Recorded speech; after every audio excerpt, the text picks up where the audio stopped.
তুমি দেখেছিলে ওটা? এগুলার বিষয়ে আমি কোনো জানি, আমি দেখছি কিন্তু ওইটা যে কেউ পিয়াই নাই। যাই হোক, লাইভটা কাটে গেছিল, অনেক কিছুই বলা হয়, আমরা ওটা আর খেয়াল করে দেখিলেও নাই।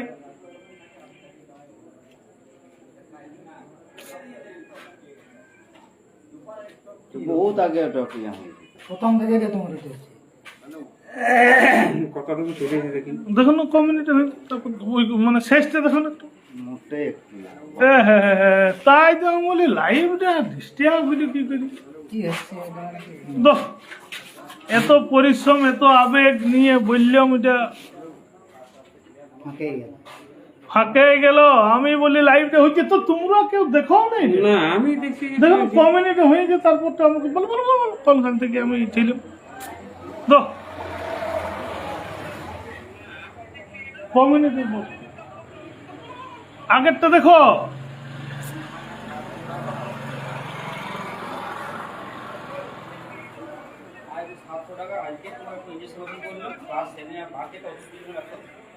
এই তো তিনটা লাইটিং। কোন লাইট ওটা তো বুঝতে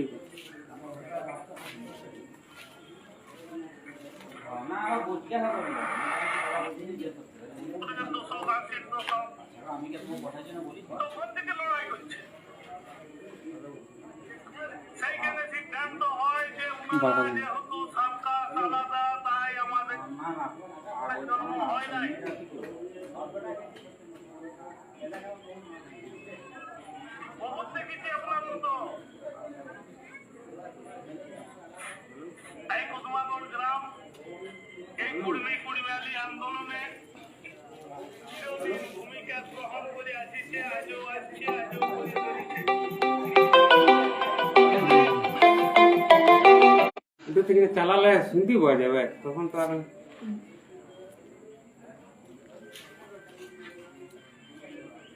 দুঃখিত। আমি ভাবছিলাম যে লাইভটা হচ্ছেই, কিন্তু আমার যে কাটে গেছে তার সাথে আমি দেখি নাই, তার জন্য অনেক দুঃখিত। তো এখন আমার মূল বিষয়টা হচ্ছে যে আমি কোন জায়গার থেকে ছিলাম না ছিলাম। একজন আমাকে এখানে কমেন্ট করলেন বলে আমি দেখতে পাইলাম, নাইলে দেখতেও পাইতাম নাই।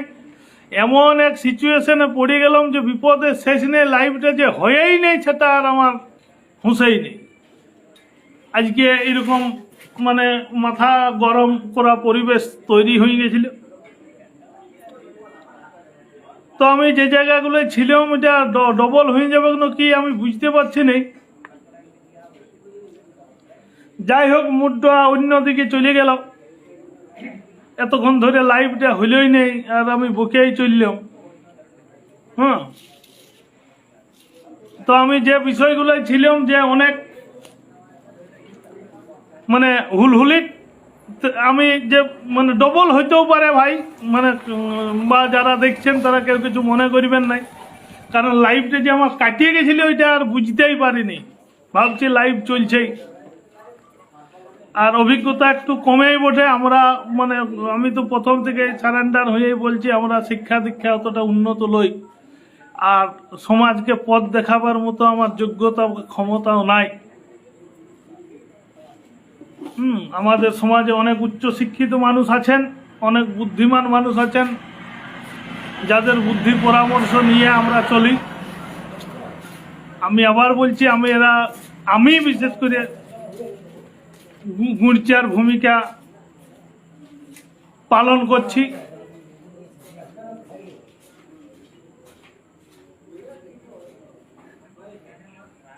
তো যাক, আমি বলছি এবার প্রার্থীর বিষয়ে আমি সরাসরি চলে যাচ্ছি। মাঝখানে কতগুলো কি কাটিয়ে গেল না গেল আমি কোনো সত্যি দুঃখিত, ক্ষমা প্রার্থী।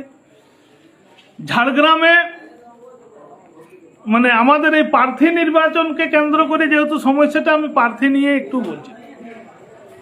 ব্যাপার হচ্ছে, আমরা হুলহুলিয়ে ফিক্স সিদ্ধান্ত হয়ে গেছে যে আমরা নির্বাচনে প্রার্থী দিব।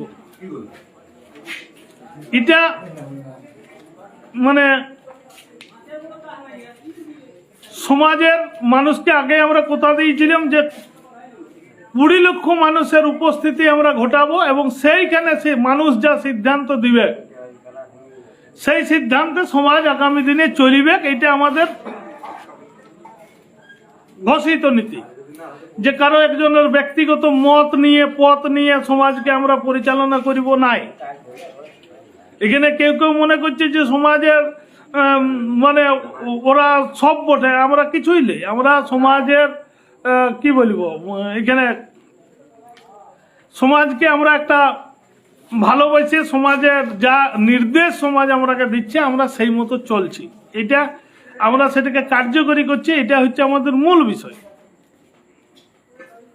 আর কেউ কেউ বলছে যে না এরা সমাজকে ডুবাচ্ছে। ভাই ডুবাচ্ছে না উঠাচ্ছে সেটা তো লক্ষ লক্ষ মানুষ দেখছে। তুমি সবচেয়ে বুদ্ধিমান, তোমার ক্ষেত্রে মনে হইতেই পারে যে আমরা সমাজকে ডুবাচ্ছি, কিন্তু সাধারণ মানুষ তো চাইছে, নাহলে এত লক্ষ লোক যাচ্ছে কেন? ডুবিতে কেউ কি যায় না ভাসতে কেউ যায়। আমরা যদি ভুল বুঝাচ্ছি, তুমি ঠিক বুঝাবো, ঠিকাটা লাও না। মাঠ ফাঁকা আছে, রোনাল্ডো মারাদোনা যেটা হবার আছে হও না। বলছে আমরা নাকি ফাঁকা মাঠ পেয়ে রোনাল্ডো হয়ে যাচ্ছি, আমরা নাকি নিজেরাকে মারাদোনা মনে করছি। ফাঁকা তাইলে তোমার জন্য নাই, আমাদের জন্য ফাঁকাটা আছে। তুমি ইচ্ছা মতো খেলো না, তোমাকে খেলতে কে বারণ করছে? তুমি নাকি হাতে আরো হাড়ি ভেঙে দিবে, কোন হাতটাই ভাঙিবে ভাই? আসিও না, সুস্বাগত। তোমার হাড়ি ঢাকা দিয়ে আছে না, ভাঙিবার জায়গায় আছে। এতদিন তাইলে তুমি কেন ভাঙো নয় ভাই? তোমার তাইলে স্বার্থ ছিল, এই স্বার্থে বেঘাত ঘটিয়েছে। ঘটে আমরা দাঁড়াচ্ছি, আমরা কোন কারমালিকে দাঁড় করছি, মানে এতদিন তোমার স্বার্থ ছিল, নাহলে তুমি কেন গোপন রেখেছিলে? তোমার তো আগে ভাঙিয়ে দেওয়া উচিত ছিল, কেন ভাঙো নাই? তাইলে তোমার স্বার্থ তো কিছু এখন বেঘাত হচ্ছে, তবেই তুমি ভাঙিতে আসছো। ভাঙে তো যত শিগগি ভাঙার আছে ভাঙে দাও। ইয়ার আগে ভাঙাই ছিলে তো, কত সুন্দর অডিওকে দিয়ে ভিডিও, আমার ছবি ক্লিপ করে মুখোশের আড়ালে মুখ, কত সুন্দর ভিডিও চালাইলে ভাই।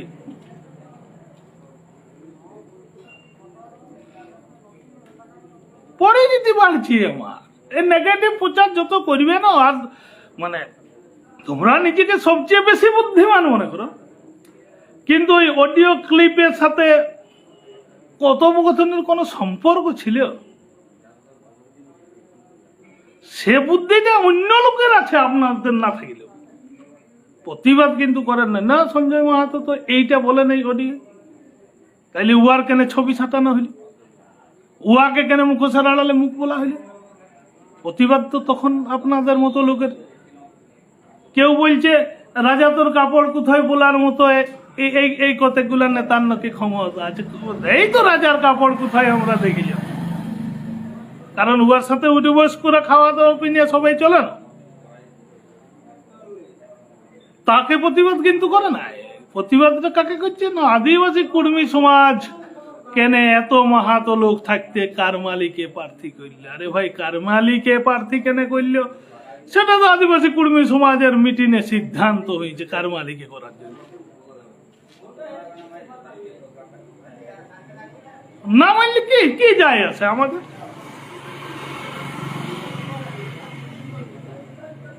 আমরা মনে করেছি সে আমাদের থেকে যোগ্য বটে।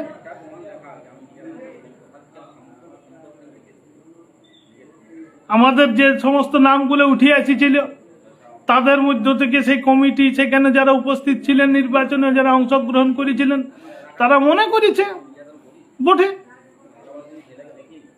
সেটা নিয়ে সমালোচনার কি আছে ভাই?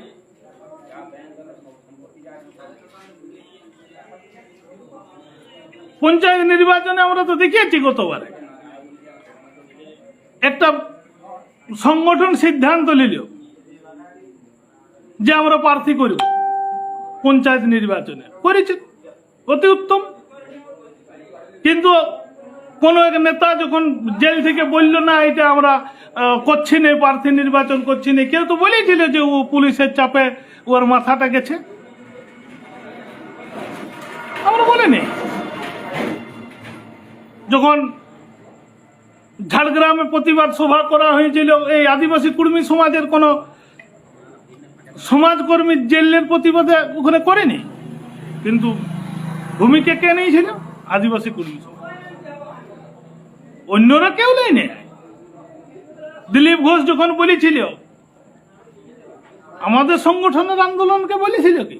আমরা সেখানে প্রতিবাদ করেছিলাম। আদিবাসী কুর্মী সমাজ প্রতিবাদ করতে জানে।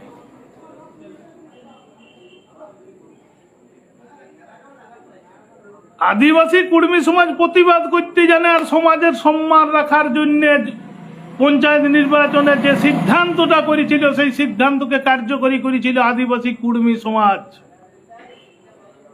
বুকে হাত নিয়ে বলুন দেখি, এই পঞ্চায়েত নির্বাচনে যতগুলো পঞ্চায়েতে ভূমিকা পালন করেছিল আদিবাসী কর্মী সমাজ, কোন পঞ্চায়েতে কোন মেম্বারকে নিয়ন্ত্রণ আদিবাসী কর্মী সমাজ করছে এখনো পর্যন্ত? গেছে? যারা আজ পঞ্চায়েতের নিয়ন্ত্রণের ভূমিকা গ্রহণ করেছে, তারা কেউ কোনোদিন কোন প্রচার করেছে বলুন দেখি? কোন পঞ্চায়েতে কে কে কে কে ইয়ে ছিল, বাইরে ছিল, প্রচারে ছিল, ভোটে জিতের ভূমিকা গ্রহণ করেছিল? আদিবাসী কুর্মী সমাজ যেগুলো ভূমিকা গ্রহণ করেছিল আজ প্রধান চলছে, কিন্তু একটাও আদিবাসী কুর্মী সমাজের কর্তৃত্ব ফলাইতে গেছে? কোন মেম্বারকে জিজ্ঞাসা করেছে, ভাই তোমাদের এই টেন্ডার কি হচ্ছে না হচ্ছে, আমাকে টাকা দাও, পয়সা দাও, এই মিটিংয়ে টাকা দাও বলেছে কি? সমাজের সম্মান, আদিবাসী কুর্মী সমাজের সম্মান কেউ দাঁড় করে দিয়ে বলতে পারে হারলে তার কি যায় আছে, মানুষ চায় নাই হারিয়েছে। তো আদিবাসী কুর্মী সমাজ সিদ্ধান্ত নিয়েছে 6টায় প্রার্থী দিবে, 6টা প্রার্থী দিয়ে দেওয়ার সিদ্ধান্তকে অজিত প্রসাদ মাহাতো যে প্রার্থী হয়েছিল 500 লোক কিন্তু খালি সেই মিটিং করে বলেছে। সেই মিটিংয়ে সূর্য সিং বেসরা ঝাড়গ্রামে যে প্রার্থী হবে সেটা আদিবাসী কুর্মী সমাজ সিদ্ধান্ত নিয়েছিল। আমাদের মনোরঞ্জন বাবু ঠিক করেছিলেন যে আমরা যৌথভাবে বসবো, বসার পর মনোরঞ্জন বাবু ভূমিকা নিয়েছিল, রাজেশ দা, অনুপ দা কে আলোচনায় বসাই একটা সিদ্ধান্ত গ্রহণ করার প্রস্তাব, আদিবাসী কুর্মী সমাজের প্রস্তাব ছিল সূর্য সিং বেসরা।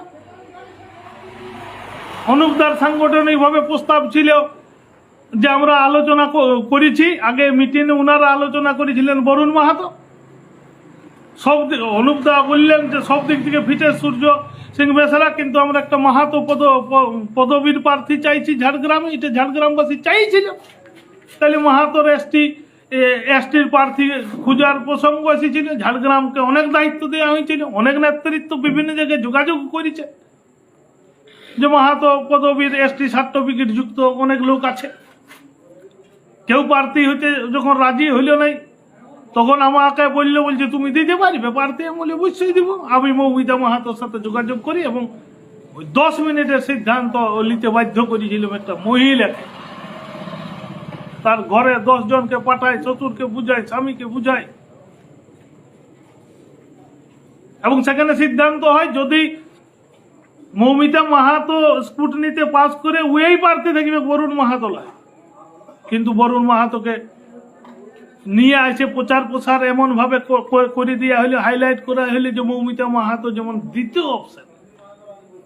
আদিবাসী কুর্মী সমাজ ক্ষুব্ধ হয়ে পুনরায় প্রার্থীর জন্য সূর্য সিং বেসরাকে ফিটেস্ট প্রার্থী মনে করে আবার তার ঘরে যায়, তিনি সম্মতি দেন। এইভাবে চলছে, এখনো আলোচনা চলছে, দেয়াল লিখনও চলছে। কত সুন্দর বিষয়বস্তু। কে কি চাইতে আমরা বুঝি, আমরাও তো ছোট চালা, হাসে মুখ দিয়ে চলিনি। শিক্ষাগত যোগ্যতা আমাদের নাই, অত মহাপণ্ডিত লই যে সবকিছু সমালোচনা করার মতো আমাদের যোগ্যতা আছে, সেসব আমাদের নাই, দিলে আমরা জানি। কিন্তু গুণিছে তো আমাদের সাগর বাঁধানোর যদি ভূমিকাটুকু পাই। সমাজ আন্দোলনের ব্যক্তিগতভাবে লক্ষ লক্ষ টাকা খরচ করেছি, ব্যক্তিগত।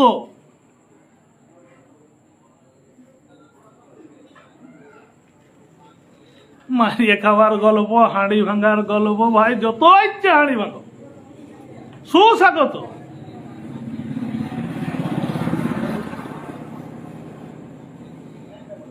বলছে সমাজের এই লোকগুলো খুব বুদ্ধিমান, কারো কারো পোস্ট পাচ্ছি দারুণ বুদ্ধিমান। আমি তো স্বীকার করছি ওদের বুদ্ধি আমি ধার লি, কিন্তু ওদের মতো সমালোচক কেউ নেই।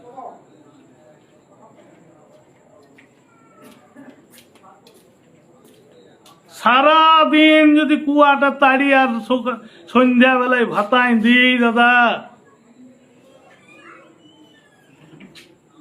ভাতায় দিলে আমার সারাদিনের কাজটাই কি লাভটা হইল? আমরা একক সিদ্ধান্ত লিয়া হয় নাই। আপনারা জানে রাখুন, আদিবাসী কুর্মী সমাজ দ্বিতীয় রেল টেকার যে সিদ্ধান্তর মিটিংটা হয়, সেই সিদ্ধান্তর মিটিংয়ে আমার মত ছিল নাই রেল টেকায়। অজিত মাহাতোর মত ছিল নাই রেল টেকায়। আমরা ডিএম অফিস ঘেরে রাখার গল্প বলেছিল, সেইখানে অন্যান্য আমাদের বীরেন্দ্রনাথ মাহাতো, শশধর মাহাতো, উনারা যখন দ্বিতীয়টায় মত, সেখানে মত পথ এবং তার কারণ, তার ফলাফল, তার উত্তর যখন উনারা ব্যাখ্যা করলেন, আমারও মতটা গ্রহণ হয় নাই, অজিত বাবুরও মতটা গ্রহণ হয় নাই। তখন 90% মানুষ সেই মিটিংয়ে উপস্থিত থেকে দ্বিতীয় রেল টাকাটাকেই গুরুত্ব বলেছিলেন যে এই আন্দোলনটাই করা হবে, এই আন্দোলনটাই করা হবে। আপনারা বহু আন্দোলন দেখেছেন, আমাদের রেল টেকা চললে আরো আন্দোলন আসেও, ওগুলো কোনো অসুবিধা নাই। ডেটটা সেদিন হলে আরো ভালো হয়, কোনো অসুবিধা নেই। আমরা তো চাই যত লড়াই হয়, যত আন্দোলন হয়, যত প্রচার হয়, তত ভালো। কেউ কেউ আবার বলছে যে আমরা মানুষের ক্ষতি করে আন্দোলন না করাই ভালো। আমার ঘরে আমি 1 মাস অনশন করিব, তোরাইল ঘুরাবো আমার ঘরে রাত দিন রাত দিন রাত দিন। 70 বছর আমরাকে ক্ষতি করে রেখেছে, সে ক্ষতিটা তাদের ক্ষেত্রে ক্ষতি লয়, সমাজের ক্ষতি লয়। শতকরা যদি 2% আজ চাকরি পাইত, এই জনজাতির মানুষ আজ কতজন চাকরি পাইত, কতজন বঞ্চিত হয়ে আছে, সেগুলো তাদের ক্ষতি লয়। আজকে জম্মু কাশ্মীরে যারা লড়াই করছে, যারা মিলিটারি হয়ে জীবন দিচ্ছে, এগুলো ক্ষতি লয়, মানুষের ক্ষতি হচ্ছে নাই। কত এলাকায় বোম পড়ছে, কত এলাকায় পাথর পড়ছে, কত বিল্ডিং ভেঙে যাচ্ছে, এত ক্ষতি হচ্ছে নাই। যদি ক্ষতি এই হচ্ছে, সমাজকে কেন এখনো প্রতিষ্ঠা দিচ্ছে না, তার প্রতিবাদ কেন হচ্ছে নাই? আদিবাসী কুর্মী সমাজ প্রত্যেকটা বিষয়ে প্রতিবাদ করেছে। দিলীপ ঘোষের ঘর কেউ গেছে, প্রতিবাদ জানাইছি। এত এত লোক ঝাড়গ্রামে লোক করেছে, পুরুলিয়ায় প্রতিবাদ করেছে, রেল মানে জেলের বিরুদ্ধে এত লড়াই করেছে। এই লড়াইগুলো কোনো মামুলি বটে নাকি? রাত দিন টাকা খরচ করে কুর্মীরা আন্দোলন করতে দেখো, আর বুদ্ধিমানরা লাভের বুদ্ধি বার করে এইটা করো, হাইটা করো, এইটা করো, সেইটা করো, আর বাকি লোক বোধহয় বানের জলে ভাসিয়ে আছে। লক্ষ লক্ষ কুর্মী হুলহুলিয়ে সিদ্ধান্ত নিলেও এটা বানের জলে ভাসিয়ে আছে নাকি? লক্ষ লক্ষ কুর্মী যে সিদ্ধান্তটা নিয়েছে, সেই সিদ্ধান্তটা হুলহুলিয়ে, আমরা তো ঘোষণা রেখেছিলাম যে হুলহুলি সিদ্ধান্ত মত এবং পথ চলিবে। এখানে মুরগি মারা, পয়তা পড়ার গল্প, 1-2 জন সিদ্ধান্ত নিয়ে গোটা সমাজকে ডুবানোর গল্প যেটা শুনি, সে গল্প নয়। এখানে সমাজ যেটা নির্দেশ দিবে, তুমি কে আমি কে, ফাঁকা মাঠ ফাঁকা মাঠ। আরে ভাই, তুমি খেলে রোনাল্ডো হয়ে যাও, মেসি হয়ে যাও, কে তোমাকে বারণ করছে? না আমি ঠিকা নিয়েছি নাকি? সমাজের মানুষ চাইছে খাতড়া কলেজে থাকিয়ে সাইকেলে করে ওই রাঘব বাবু আছেন এখনো, জিজ্ঞাসা করবেন নেতাজি, জিজ্ঞাসা করবেন ওইদিকে আন্দোলন করতে গেছি, শুনেছি এগুলো যেগুলো চাকরি বাকরি করেন নাকি এগুলো মাহাতো আছে, কোন কোন কাটা যাই করে মিটিং করেছে। উত্তরবঙ্গ আমি কি চেহারা দেখাতে গেছিলাম, লোক ডাকিয়েছিল তাই গেছিল, কি বলছে ফাঁকা মাঠ, বাবা রে বাবা রে, হাটে হাঁড়ি ভাঙিয়ে দেব, অপেক্ষায় আছি। প্রত্যেকটা লোককে আমি যখন ওই আমার ভিডিও অডিও ক্লিপিং সেটিং করে যখন পাঠাইল,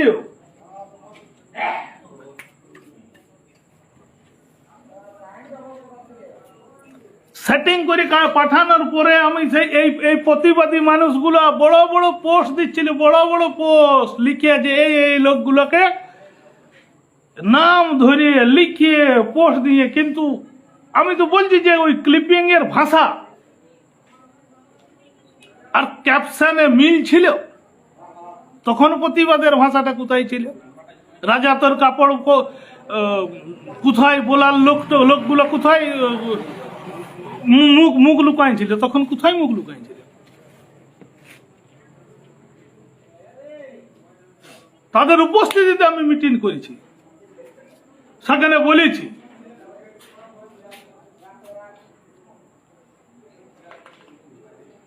সমাজ সংগঠন করতে আসিছি আমি, কারো খাই নেই, কারো পড়ি নেই, নিজের অর্থনৈতিক অবস্থার খাট সরাই ঘুমাইতে হয়, ঘরে একটা কপাট নাই। যারা দেখিয়ে গেছেন বলছে ভাই এতদিন আন্দোলন করছো, ঘরে কপাট নাই, টাকা মারার গপ্প শোনাচ্ছে। সদরিয়া সালান জড়ুয়াহি যখন করেছিলাম, সবারও মতে যাইয়ে আমি করেছিলাম, ব্যক্তিগত গয়না বন্ধক নিয়ে করেছিলাম। আমাকে আন্দোলন করা শিখাচ্ছে।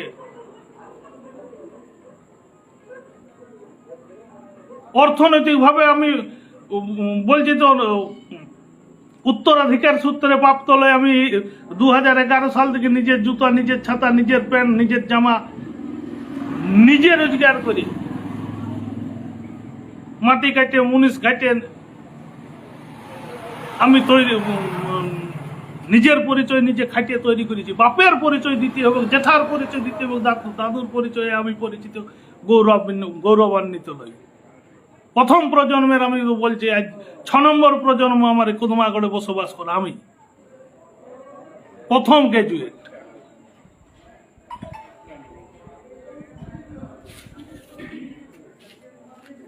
বিরাট ইতিহাস গ্রাজুয়েশন করা।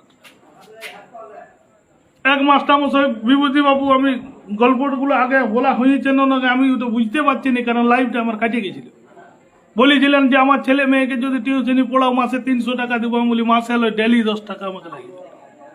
অন্নপূর্ণা বাসের সামনে দাঁড়াই দেখতেন, ভাই তোমার 10 টাকা লাভ। সেই 10 টাকা খাইয়ে খাইয়ে খাতলা কলেজ গেছি আসিছি। আমাকে এরা কষ্ট সহিষ্ণুতার গল্প শোনাচ্ছে, আমাকে এরা টাকার গল্প শোনাচ্ছে। কে কেউ বলছে রাজনৈতিক পদ নাই, অচ্ছুত লোকগুলো সমাজ আন্দোলন করে।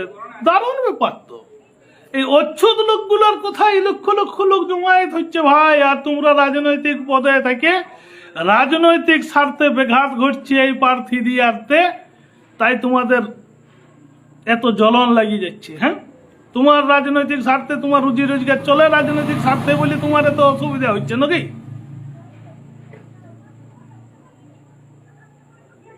রাজনৈতিক স্বার্থে আঘাত ঘটছে। প্রার্থী দিলে বলছে টাকা মারিয়ে প্রার্থী দিচ্ছে, না দিলে বলছে টাকা মারিয়ে ভোট দিচ্ছে। কত সাড়ে সব মানুষ।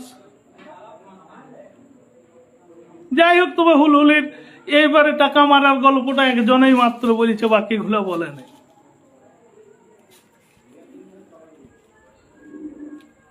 কেউ চৌধুরী লিখলে অসুবিধা নেই, কেউ দেব সিংহ লিখলে অসুবিধা নেই, কেউ ওয়েদার লিখলে ওয়াদার লিখলে অসুবিধা নেই। কারমা লিয়ে বিরাট জ্বলন। আরে ভাই সিদ্ধান্তটা হয়েছে 32 জন উপস্থিত থেকে বীরেন্দ্রনাথ মাহাতো, ফুলচাঁদ মাহাতোর নাম প্রস্তাব এসেছে। আমার নাম তো যদিও প্রস্তাব আসে নাই, এবং বেশি লোকের সমর্থন ছিল ওই আমাদের স্বপন দা অর্থাৎ সূর্য সিং কারমালিকে। তাই এটা সিদ্ধান্ত হয়েছে মাহাতো সেন্টিমেন্ট। আমরা তো কুর্মী সেন্টিমেন্টে খাটছি। তো বিভিন্ন সমাজ সংগঠনকে ডাকিয়েছিলাম প্রার্থী করার জন্য, তারা সম্মতি দিয়েছে। আপনারা যেটা করবেন আমরা সেটা মানে নেব। কেউ মানতেও পারে, কেউ কাটতেও পারে, কেউ নাও মানতে পারে। আমাদের তো একটা মূল লক্ষ্য আছে। আমরা যে এখনো পর্যন্ত প্রায় আমাদের পশ্চিমবঙ্গে 5টা প্রার্থী করতে পারছি। আমাদের তো একটা লক্ষ্য আছে, আমার ভোট আমার থাক দেয়াল লিখেছি এতদিন। কি জন্য, কাকে দিন দেবো ভোটটা? কে হারিবে কে জিতবে তার দায়ভারটা কি আমরা নিয়েছি? যদি ওরা মনে করে, কেউ বলছে বিজেপির ভোট কাটছে, তো বিজেপি এতদিন ঘুমাচ্ছিল কেন? যে আমাদের ভোটটা যদি বিজেপির দরকার ছিল, আজ দরকার হয়ে পড়ছে। 5 বছর, আজ 20 বছর ধরে আমরাই আন্দোলন করছি, তখন কেন ওরা ঘুমাচ্ছিল? কেন প্রতিবাদ করে নেই লোকসভায়, কেন বলে নেই বিধানসভায়? কর্মীর ইস্যুতে এতদিন ধরে এরা করছে। কোন তৃণমূলপন্থী বলছে তৃণমূলের ভোট কাটছে, তাইলে ভোটটা যদি দরকার আছে তাইলে কেন এতদিন ধরে করে নেই? কর্মীকে এসটি সূচিতে আনে নাই কেন? সেগুলো প্রশ্ন করার মুরাদ নাই। ইলেকট্রাল বন্ডে কোটি কোটি টাকা লিখছে রাজনৈতিক দলগুলো, সেগুলো প্রতিবাদ নাই। কারমালি নিয়ে বিরাট জ্বলন। বাবারে বাবা, মাঠ তো ফাঁকা আছে সবার জন্য। কে বারণ করেছে খেলতে?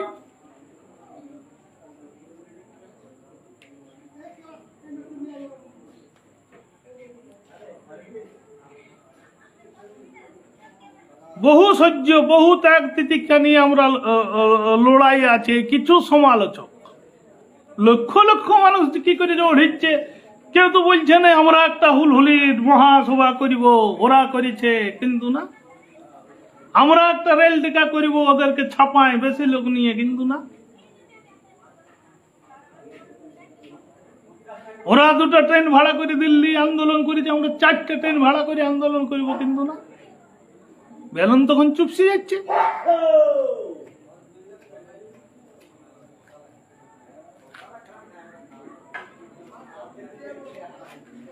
কোথায় যায় থাকে এগুলো? ঘুমন্ত অবস্থা থেকে হঠাৎ ভাঙিয়ে দেখছে, পূজা হইলে হবে কি আমি একটু চিত করে ঘুমাই। রে ভাই, আমরাও গুড়চিয়া হইলে হবে কি সাগর বানতে আমরাও পারি। যত ইচ্ছা ফাটাও, মাঠ ছাড়া আছে, হাট ছাড়া আছে, হাঁড়ি ভাঙো, কোনো অসুবিধা নাই আমার। বলছে ছাড়িয়ে দাও, আমরা করবো কেন? আমি থাকলে কি হাইলাইটটা ওইদিকে, ক্যামেরার ফোকাসটা ওইদিকে যাবে না?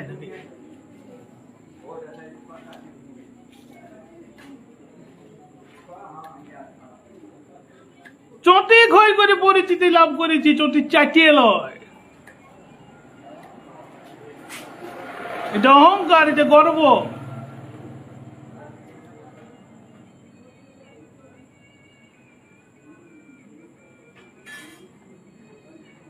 তৈরি করো, তোমার জন্য মাঠ ফাঁকা আছে তো। আমি কি জানি না আমাকে রঘুনাথ মাহাতো স্ট্যাচুর জন্য কি অপমানটা করেছে, আমি সহ্য করে আছি।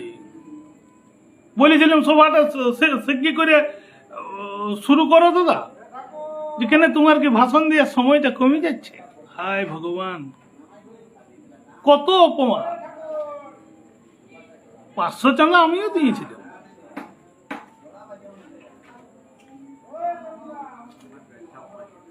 আমরা তো বলিনি, আমরা তো সমালোচনা করিনি।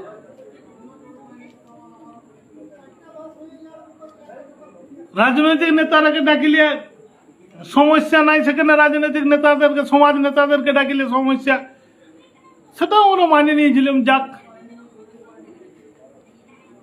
মন্ত্রীর নাম আজ স্টিকার দিয়ে বন্ধ করতে হচ্ছে না আসার জন্য, মতামত নিয়ে কোনোদিন সমালোচনা করিনি, কোনোদিন বলিনি।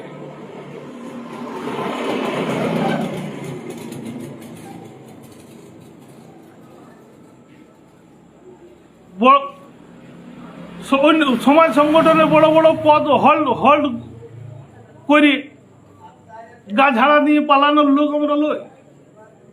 যা নির্দেশ আছে, যা সংগঠন সিদ্ধান্ত নেয় সেটাকে কার্যকরী করা, সেটা কোন সংগঠন করছে না করছে সেটা আমাদের কাছে ব্যাপার নয়।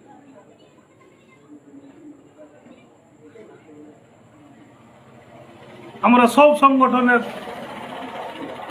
সিদ্ধান্তকে কার্যকরী করেছি। এখন দেখা একটা সিদ্ধান্ত আমরা কার্যকরী করাইনি।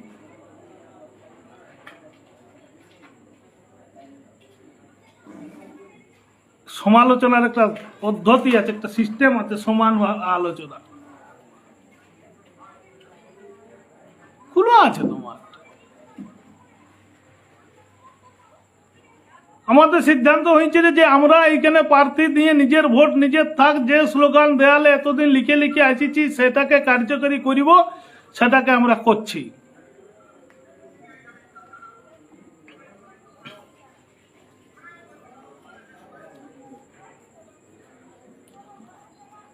একজনের জাতি কর্মী এবং পদবী মাহাতো, কোনটা ভালো? সেটাই তো প্রশ্ন অমিত ভাই। দেখো কোন দিন তোমার বউয়ের পদবিটাও তো আলাদা, সেটাই না কোন দিন বলিয়ে বসে। কুড়মি ওঠে তো, কিন্তু আলাদা তো। শীত ঘুমে ছিল, ভালো ছিল, এতদিন জাগিয়েছে। হ্যাঁ, শীত এই গ্রীষ্মটা পড়েছে, শীত ঘুমটা ভাঙিয়ে গেছে অবশ্য।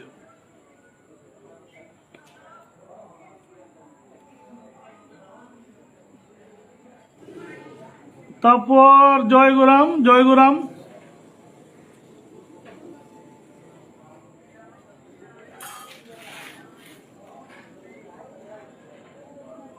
ইচ্ছা মতো প্রশ্ন করো না, যে আমি ঝাড়িয়ে বলিয়ে দেবো, কোনো অসুবিধা নাই।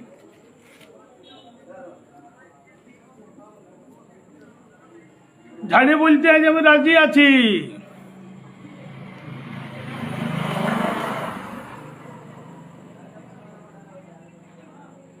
ঝাড়িয়ে বলতে রাজি আছি, প্রশ্ন করুন। উত্তরবঙ্গ, দক্ষিণবঙ্গ, যে বঙ্গ থেকে হোক, কোনো অসুবিধা নাই।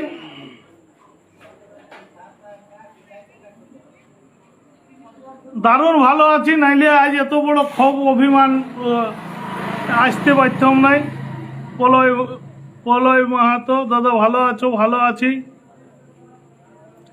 চিন্ময় মাহাতো, জয়গুরাম, জয়গুরাম। আজ অলোক মাহাতো, দাদা আজ সেই লেভেলে দিচ্ছ, লেভেলটা আর লেভেলে রাখতে পারছি না। এমন সমালোচনা যে রাজা তোর কাপড় কোথায়, বাবারে বাবারে বাবা, কত সমাজের বুদ্ধিমান।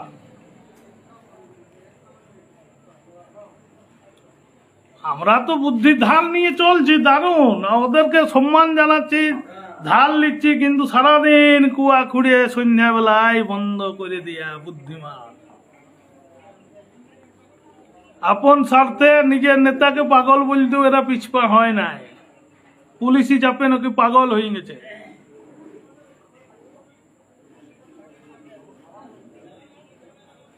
জোহার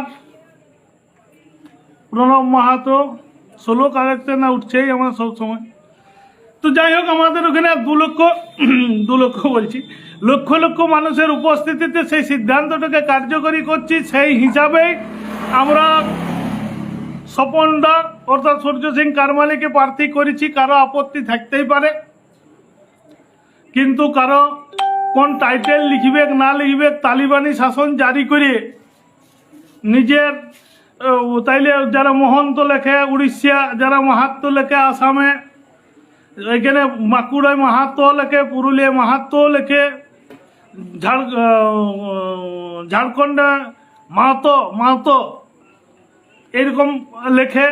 মানে এদের সব কিছুই কারো ওয়াদার থাকে, কারো দেব সিংহ থাকে, কারো চৌধুরী থাকে। এদের মনে হয় সেগুলো অ্যালার্জি ফেলার্জি আছে নাকি জানি নেই। সেন্টিমেন্টটা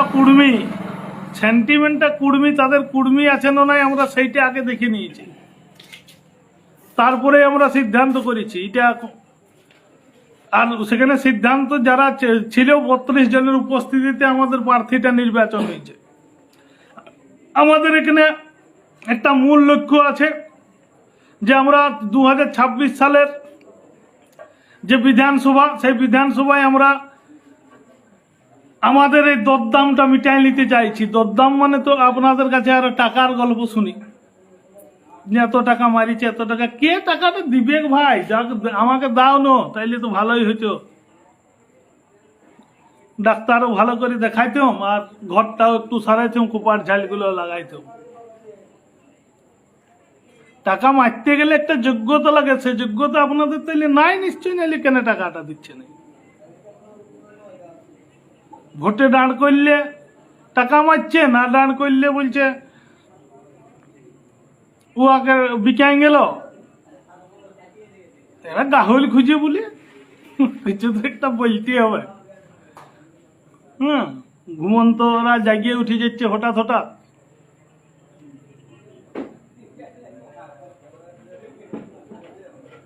আমরা আছি এই টাকা ভাইপোর জুটি, আমরা বহুদিন থেকে আছি। তো কদমাগড় গা থেকে যে বাস রিজার্ভ গুলা নিয়ে গেছিলেন, কত জায়গার মিটিংয়ে গেছে, তার ইতিহাস গুলা যদি তুলে ধরেনি, ওইগুলা নেতা নলাতা সব প্রমাণ হয়ে যাবে।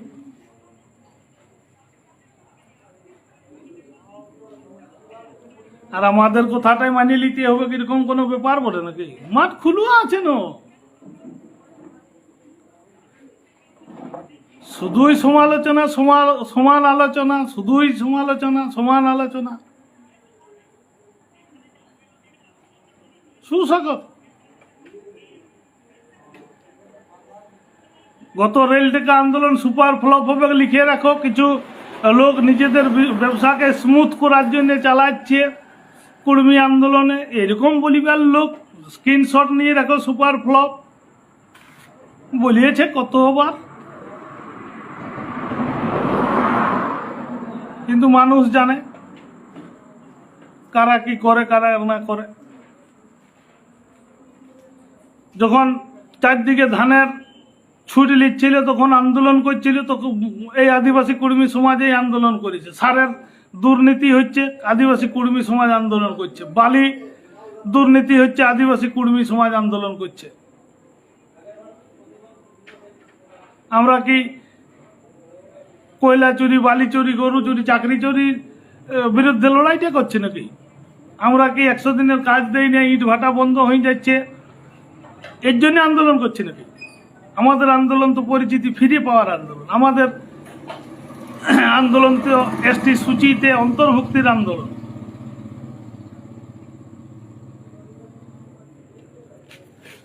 এত লোক, লক্ষ লক্ষ লোক যায়, তাইলে সবাই বোকা? ওরাই ওই 4-5 জন বুদ্ধিমান লোক আছে, বাকি সবাই বোকা। কোটি কোটি টাকা খরচ করে এত বড় যে লড়াইটা দিলি, এরা সবাই বোকাই বটে। লক্ষ লক্ষ লোক গেল, এই বুদ্ধিগুলো লাভের ভিতরে ঢুকাই রাখো ভাই।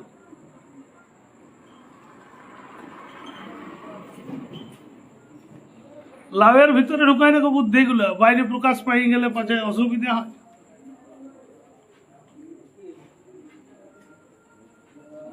সব জানি, কোন কিছু জানা নাই, এরকম কিছু নাই। এই দীর্ঘদিন ধরে হয়তো আমাদের যোগ্যতা নাই, পড়াশোনা আমরা বেশি জানিনি। তো বুদ্ধিমান এখানে যে ডাক পাই নাই, আমি সেইটা ভাবছি।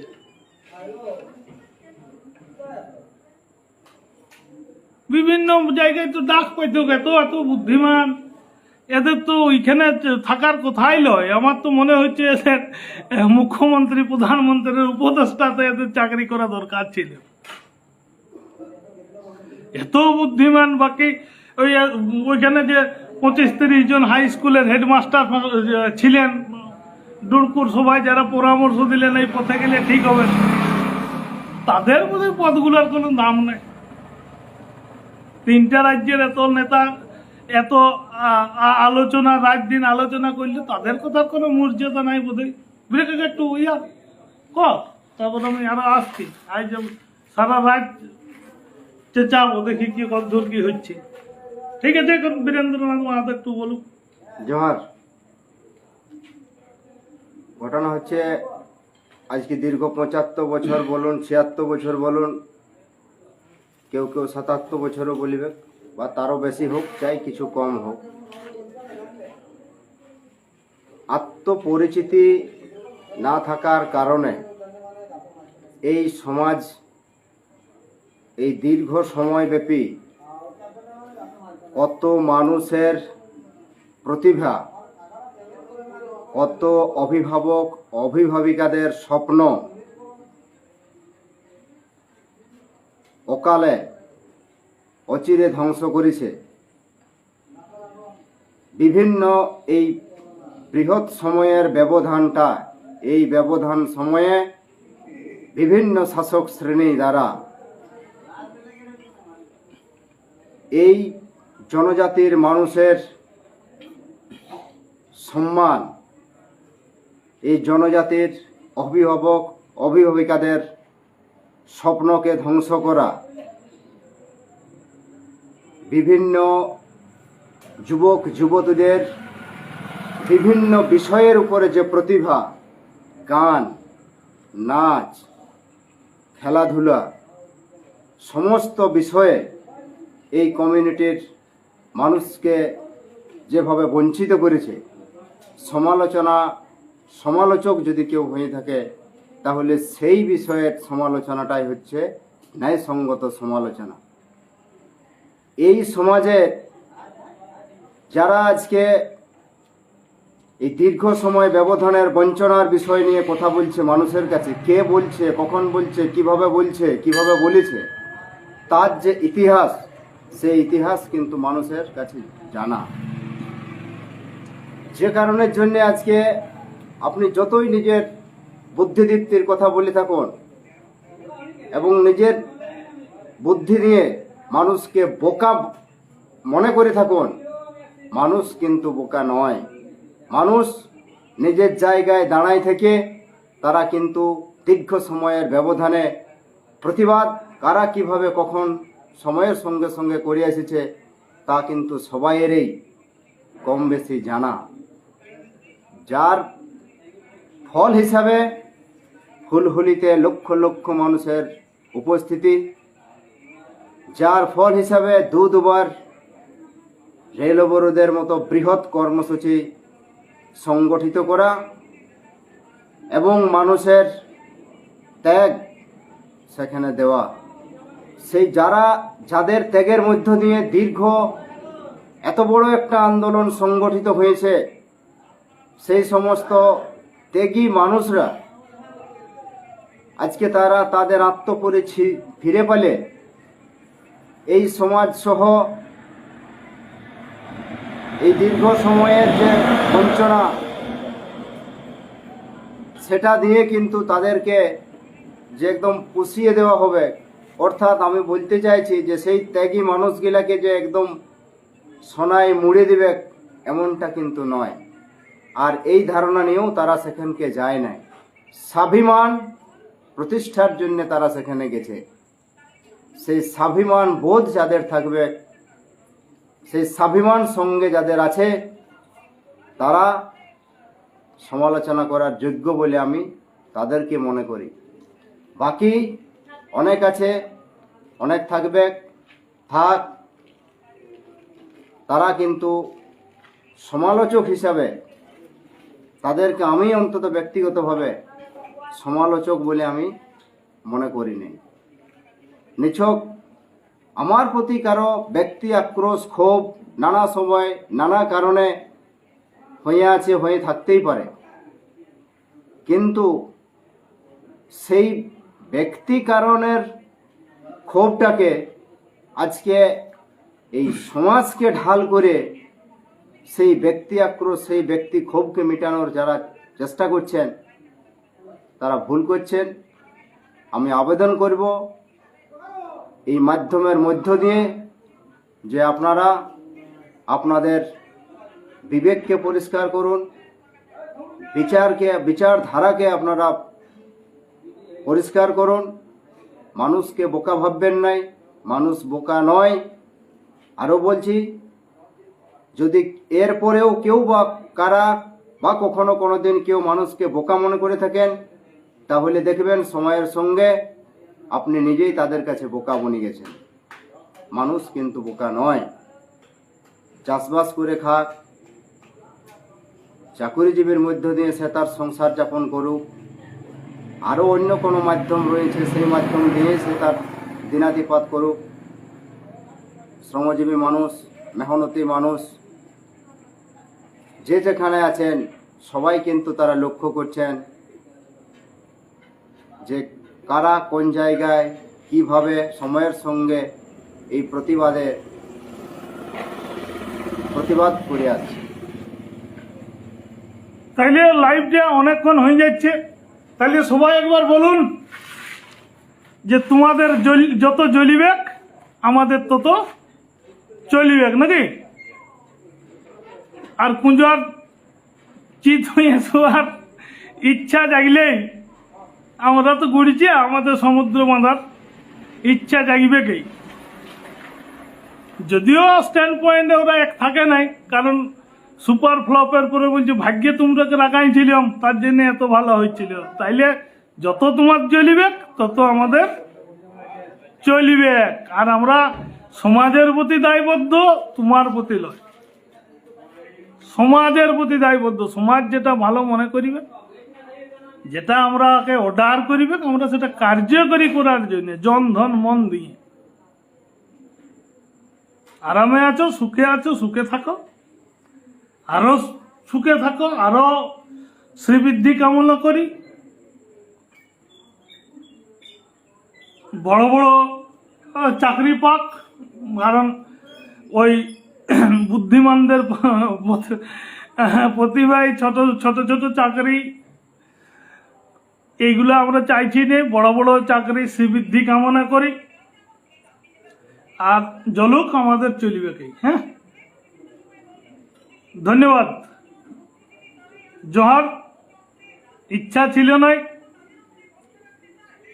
ব্লকে আছে, অনেকে ব্লকে ছিল, আমাকে অনেকে লিঙ্ক পাঠাচ্ছে যে এরকম সমালোচনা হচ্ছে, বলি ওদের সমালোচনা যত হয় আমার মানে প্রতিজ্ঞা তত বৃদ্ধি পায়।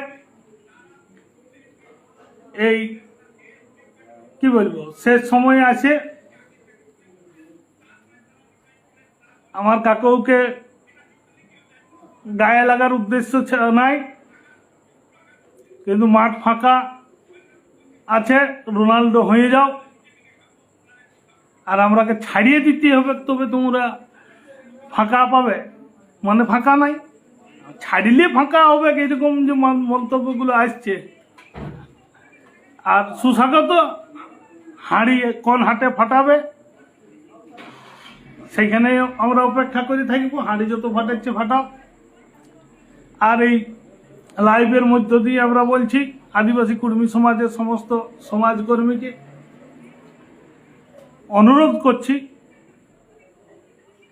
যে আমরা লক্ষ্য পথে ঠিকই আছি, তার জন্য এত লোকের অসুবিধা হচ্ছে, তাদের মনোবাঞ্ছনা পূর্ণ হচ্ছে নাই, ব্যক্তি স্বার্থ তারা চরিতার্থ করতে পারছে নাই, সেই জন্যই তাদের এই অবস্থাটা।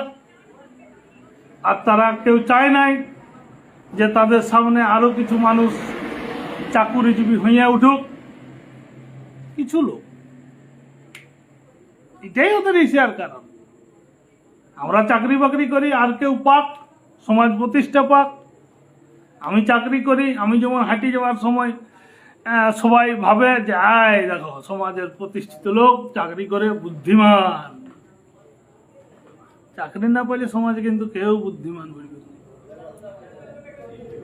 এই মানসিকতায় হীনমন্যতায় ভুগা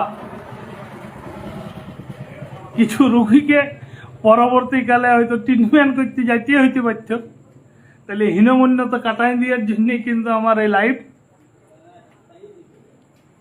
প্রার্থনা করিব এই হীনমন্যতা কাটাই উঠে তারা তাদের কর্মসূত্রে হোক, সমাজ সূত্রে হোক, যে বিভিন্ন জায়গায় আছে বা থাকে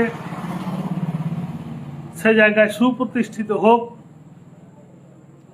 এবং তাদের এই সমালোচনা, সমান আলোচনার কলম যাতে কুৎসা না হয়। এরা তো কুৎসাকারী সমালোচক লয়, এরা কুৎসা যাই করুক, এরা গাহুল খুঁজে বুঝবে। ধন্যবাদ, জোহার।